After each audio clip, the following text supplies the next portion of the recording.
Sand burned beneath the midday sun in the Atacama Desert, a brutal light that spared no shadows. The dry wind sang through broken stones and ancient ruins, whispering stories no one living remembered. Elena Vasquez crouched beside a crumbling foundation wall, her gloved hands brushing away time from the surface of a buried ceramic bowl. Her knees ached. Her back twinged. But the satisfaction that bloomed in her chest with each revealed inch of history made it worth every moment. "You must be Elena Vasquez," came a smooth voice behind her. She looked up, squinting beneath the wide brim of her field hat. The man stood against the light, tall and elegant, dressed in desert-appropriate linen, with a water canteen strapped at his side and an easy stance that suggested youth. But something in the set of his shoulders hinted otherwise, something practiced, carefully restrained.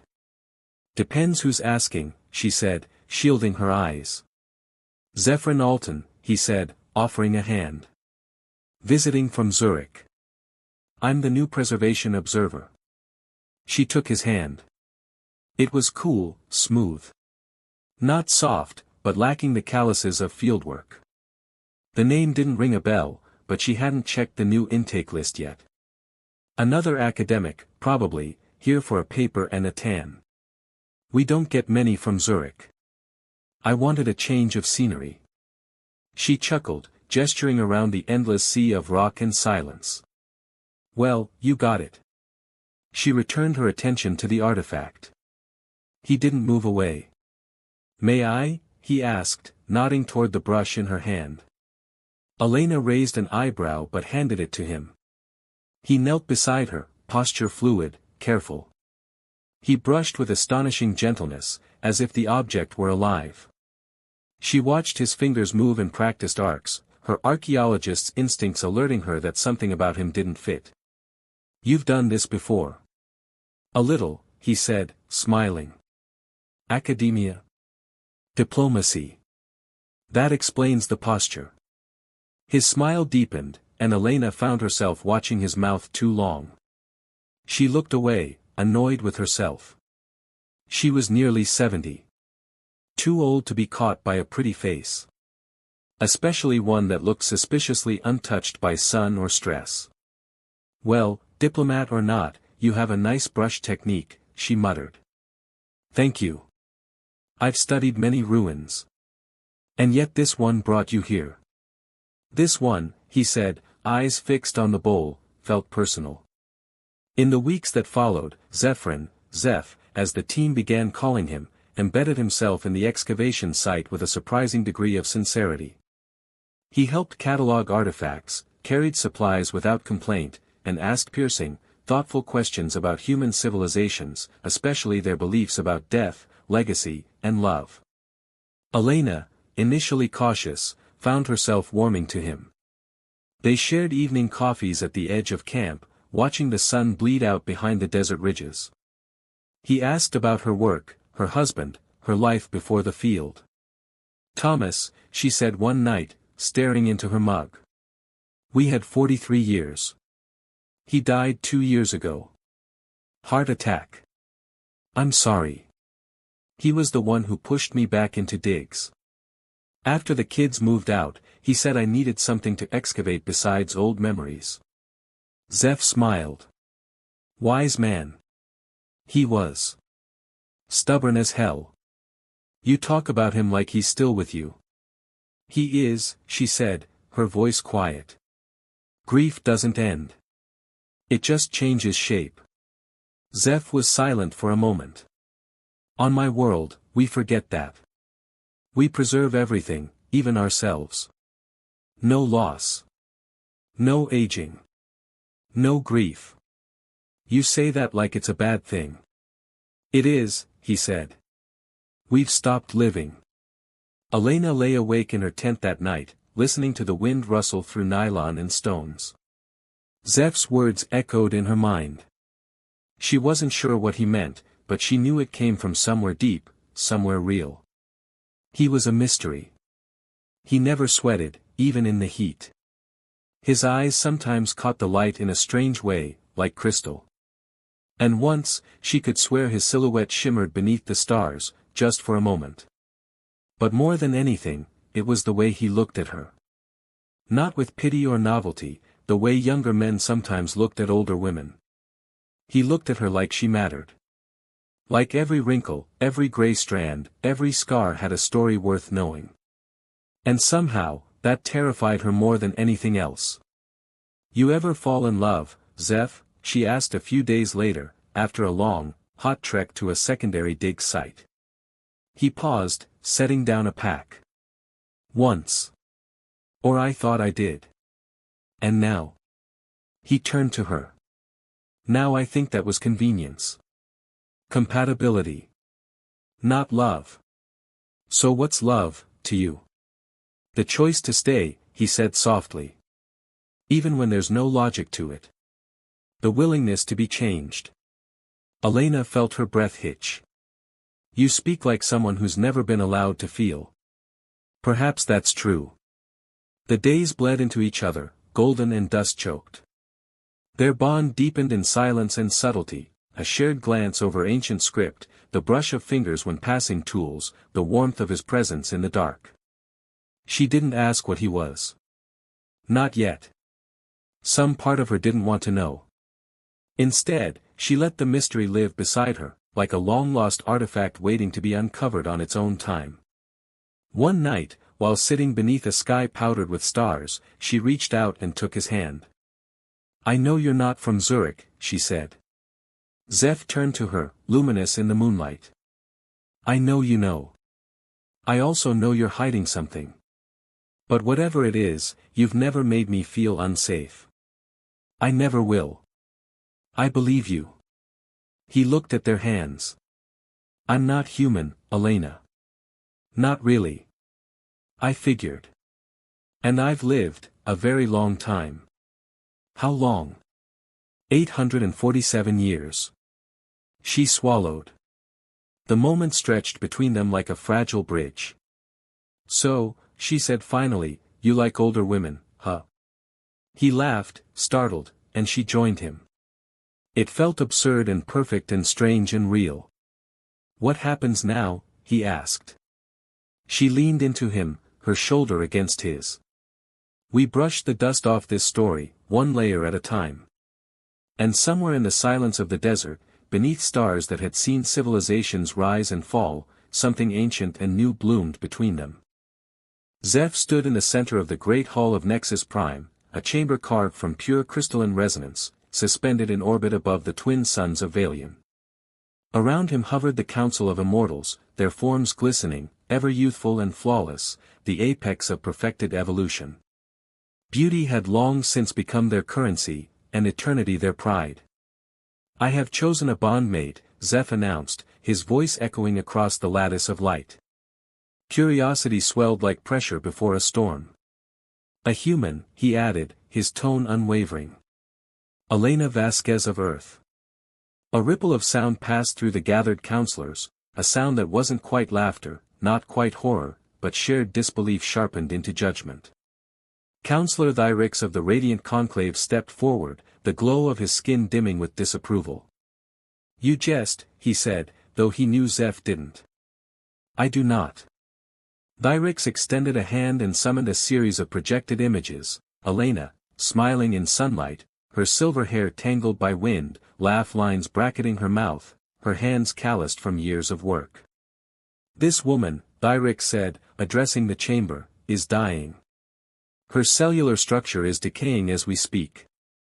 To unite with her is not only perverse, it is a violation of our traditions." Zeph took a breath, one he didn't need but had learned from his time with Elena.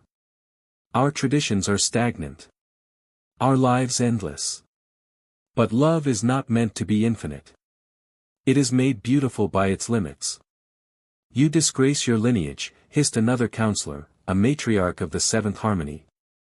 "Ambassador to 17 systems, heir to the Aldriac's legacy, and you choose, decay." "I choose meaning," Zeph said. "I choose life." Months earlier on Earth, Elena had pulled back from their first kiss and simply said, "Well. That was unexpected. Should I apologize?" "No," she said, smiling. "But maybe do it again. Just to be sure. From then on, their days were a patchwork of discovery. They explored the nearby ruins, their hands often brushing as they walked narrow ridgelines. She cooked him spiced lentils and taught him to play old boleros on a battered guitar. He, in turn, told her stories from distant galaxies, how some planets sang to their moons, how others wept frozen tears into orbit. One night, while she watched him sketch constellations unfamiliar to her, she said quietly, "I'm not afraid of what you are. But I worry what your people will say. They will reject us," he said with certainty. "But they don't understand what it means to feel fleeting joy." "Then let's not be quiet about it," she said. "Let's be undeniable." On Nexus Prime, Zeph walked the hollow bridges between towers, ignoring the glare of diplomats and nobles who turned their backs as he passed. In his chamber, a message pulsed in his private terminal, his sister Kira. Her face appeared, luminous and tight with concern. "Brother, what have you done? I saw the broadcast. You announced it. Before the entire conclave." "I did. Do you understand the risk? You could lose everything. Your title, your post, your place in the genetic renewal cycle. Then I lose it." Kira blinked, shaken. "You're serious? Over a human? Over someone who will be dust before your third renewal?" Zeph touched the screen where her image flickered. "She laughs like stars collapsing. She argues about dead empires with the ferocity of a soldier. She has lived more in 68 years than most of us do in 10,000. She will leave you. She will die." "Yes," he said. "And that will hurt. And it will be worth every second." On Earth, Elena prepared for her journey. Zeph had asked her to come with him. Not in secret. Not as a guest. As his partner. She stood before her daughter, Rosa, holding her travel bag in one hand, a data crystal of Nexus Customs in the other. "You're going to what?" Rosa stared, disbelief etched into every line of her face. "To Nexus Prime. With Zeph." "Mom, you barely know him. He's not even human. He could be manipulating you. You don't know what their society is like." "I know enough," Elena said softly. "And I know what he makes me feel." Rosa sat heavily on the couch. "This is madness. You're 68. He probably doesn't age. He doesn't. Then what happens to you when you get old, or sick, or die?" Elena sat beside her. "Then he mourns me. Like I mourn your father. Like you will mourn me.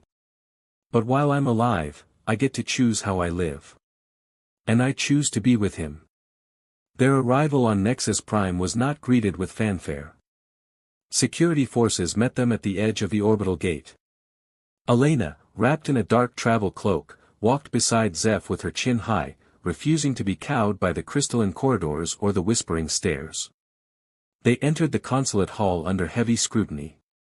Holographic reporters pulsed into existence, surrounding them with invasive questions. Is the human under duress? Has the ambassador violated ethical contact laws?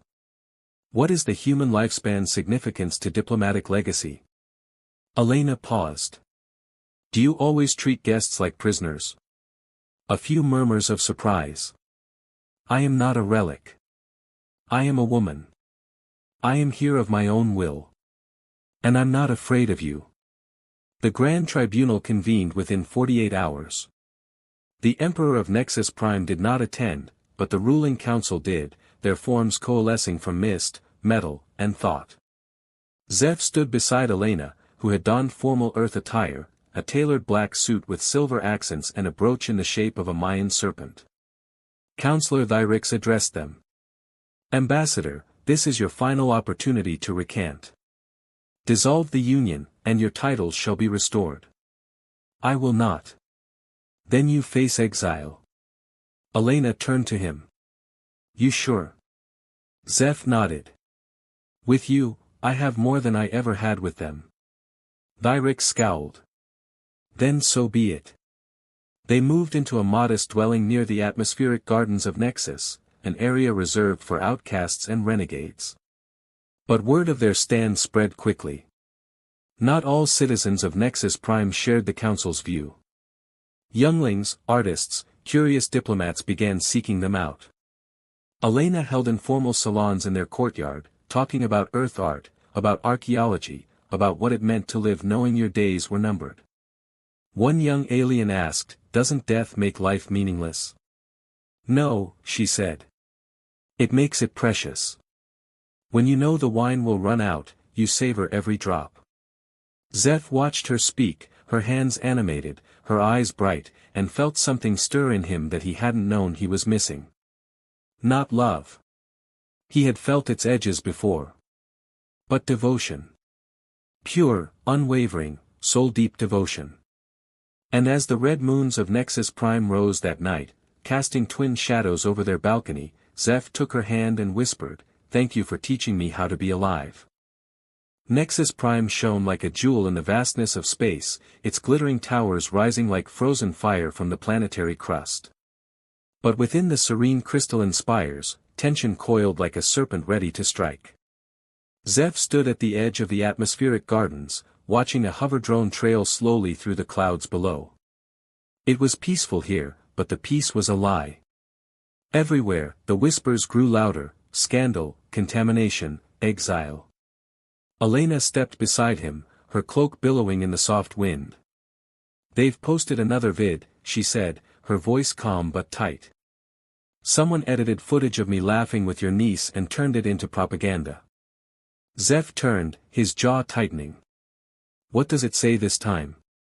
"That I'm using you. Trying to gain influence. That Earth women prey on powerful immortals." He reached for her hand. "You knew this might happen." "I did," she said. "But I didn't think it would feel so dirty." Earth was no kinder. In San Francisco, Rosa Vasquez stood at a press podium flanked by human officials. Her eyes were fierce, her hands shaking. "My mother is not a pawn," she said into the cameras. "She's not an experiment or a traitor. She fell in love. That's it. And if the governments of Earth think that warrants suspicion, then maybe we need to rethink what kind of civilization we are." In the crowd, one protester held a sign that read, "Stop the alien influence. Protect human culture." Another, "Send the freak back to the stars." Homeland Security arrived at Elena and Zeph's home the next day. Zeph answered the door, his human disguise active but his posture coiled. Behind him, Elena stepped into view. "Ma'am," one of the agents said, "we need to verify that you are not under mental or technological coercion." "What does that even mean?" Elena asked. "Alien influence," the agent replied. "Emotional override, biological manipulation, psychic conditioning. You've had prolonged contact with a non-terrestrial. Protocols must be followed." Zeph spoke softly. "You want to test me? Scan me? Interrogate me?" "Correct." Elena crossed her arms. "Only if you test every human husband who married a younger woman, too. Make sure no one was tricked by a pretty smile." The agent blinked. "That's not fair. Logical," she snapped. "Welcome to my life." They were taken to a neutral diplomatic station above Earth. The chambers were sterile. The lights cold. Elena sat in a room with 3 psychologists and a xenobiologist. "Please describe your emotional state toward Ambassador Aldriax," one said. "Protective," she said. "Why protective?" "Because you're all trying to strip away his right to love. You understand that his lifespan vastly exceeds yours. I understand that love is about presence, not permanence. Do you believe he would mourn you?" "I know he would." Meanwhile, Zeph stood beneath a swarm of diagnostic probes. His skin shimmered, his vital readings projected in real time to a panel of analysts. "Your attachment to the human female," said the lead examiner, "could compromise your political duties. I have already relinquished those duties." And you believe this relationship outweighs your former responsibilities? This relationship is my responsibility. What does she offer you that Nexus Prime cannot? Zeph looked directly at the glowing orb that recorded his testimony. Time that matters. The examinations took 12 hours. When they were finally released, Elena's hands trembled. I'm tired, she whispered as they stepped into the airlock chamber. Not of you. Just, the noise. The judgment. Zeph wrapped his arms around her. Then let's stop running. What do you mean? Let's face them all. Let them see. Let the whole galaxy watch. How? The Celestial Gathering. 1 week from now. All system representatives. All counselors. All eyes. You want to dance at the center of the storm. I want them to see what love looks like. 7 days later, they arrived at the Imperial Palace. Built from living crystal, the palace shimmered with internal light. It was said to echo the thoughts of the Emperor himself. It stood as both beacon and warning, power, eternal and undeniable. Ambassador Quinn Starwaver spotted them the moment they entered. His form gleamed silver, his expression sharp. You shouldn't be here, he said to Zeph. I was invited. So was Decay, once. We learned our lesson. Then perhaps you need another. Elena said nothing, but her eyes never left Quinn's face. The imperial throne loomed at the center of the ballroom. Emperor Voss Nightfall descended in a swirl of dimension light, his form neither solid nor fluid. He had not ruled for 10,000 years to be ignored. We gather to witness bonds of strength, he intoned. Let the dance of unity begin. Couples stepped forward. Alien pairs moved in perfect symmetry, their forms blending, shifting, dancing with unearthly grace. Then Zeph took Elena's hand. You sure about this? She asked. This moment is ours, he said. Let them try to steal it. He led her to the floor. At first, it was simple, a human waltz, clumsy by galactic standards. Some laughed. Some scoffed. But then Zeph let his disguise fall. His true form shone in pulsing blues and violets, his crystalline skin alive with light. And as they moved, his glow responded to Elena's every step, every heartbeat. The crowd quieted. Elena smiled through tears as she danced. What are they seeing? She whispered. Your beauty.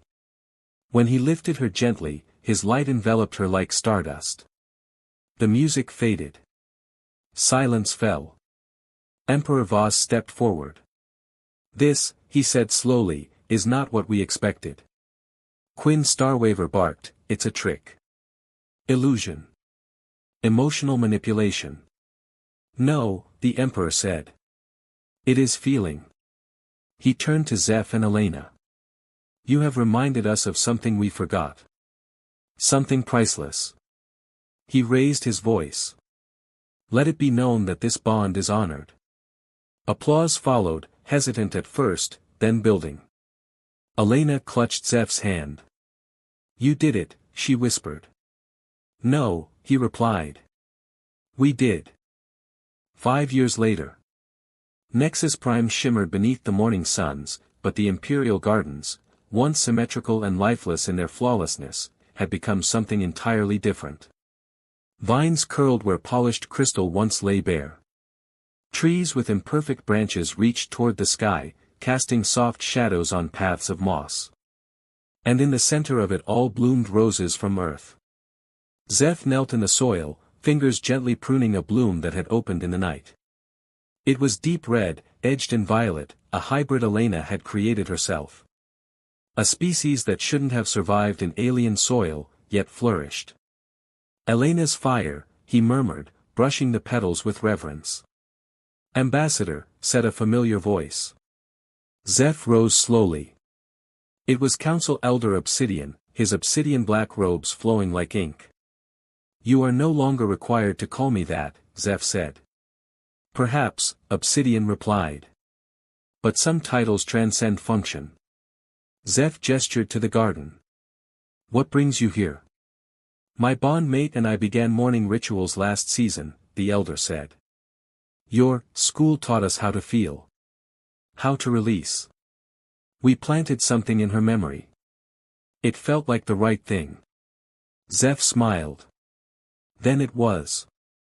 And you? He paused. I tend this garden. Every morning. Every evening. Obsidian looked down at the rose. She changed everything.